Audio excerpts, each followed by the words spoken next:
TDP ఉనికి లేకుండా చేయాలని తెరాస అధినేత కేసీఆర్ దృఢ సంకల్పంతో ఉన్నారు. తన తొలి జమానాలోనే టీడీపీని నామరూపాలు లేకుండా చేసిన గులాబీ దళపతి ఈసారి తెలుగుదేశం పార్టీ ఉనికి తెలంగాణలో లేకుండా చేయాలని భావిస్తున్నారు. గత ఎన్నికల్లో కాంగ్రెస్ తో పొత్తు పెట్టుకుని ప్రజాకూటమి తరఫున టీడీపీ 14 స్థానాల్లో పోటీ చేసింది. అయితే కేవలం 2 స్థానాలు దక్కించుకుంది. ఆ 2 కూడా ఖమ్మం జిల్లాలోనే కావడం గమనార్హం. ఇక తాము బలంగా ఉన్నామని భావించిన గ్రేటర్ లో టీడీపీ ఒక్క సీటు కూడా గెలవలేకపోయింది. తమ కంచుకోటగా భావించే కూకట్పల్లిలో హరికృష్ణ తనయ సుహాసిని కూడా భారీ తేడాతో ఓటమి పాలైంది. ఇక అసలు విషయానికి వస్తే టీడీపీ నుంచి గెలిచిన 2 ఎమ్మెల్యేలు గులాబీ తీర్థం పుచ్చుకోనున్నట్టు గత కొంతకాలంగా వార్తలు వస్తున్నాయి. అయితే దీనిని 2 నేతలు ఖండిస్తూ వచ్చారు. అయితే జరుగుతున్న పరిణామాలను బట్టి సండ్రా మెచ్చా పార్టీ మారడం ఖాయంగా కనిపిస్తోంది.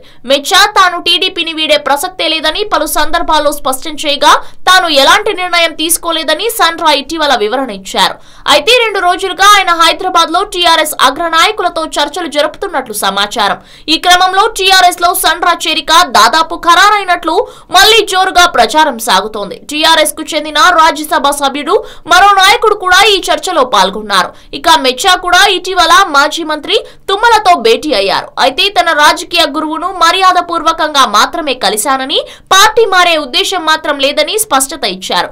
అయితే తెలంగాణలో నెలకొన్న పరిస్థితుల నేపథ్యంలో పార్టీ మారే అవకాశాలే ఎక్కువగా ఉన్నట్టు తెలుస్తోంది.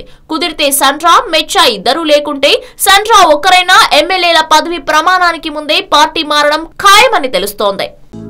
హలో, మిమ్మల్నే యోయో టీవీ యాప్ డౌన్లోడ్ చేసుకున్నారా? ఇంకా లేదా? మీ యాప్ స్టోర్ కి వెళ్ళి వెంటనే డౌన్లోడ్ చేసుకోండి. ఈ వీడియో గనుక మీకు నచ్చినట్లయితే లైక్ చేయండి, షేర్ చేయండి అండ్ సబ్స్క్రైబ్ చేయండి.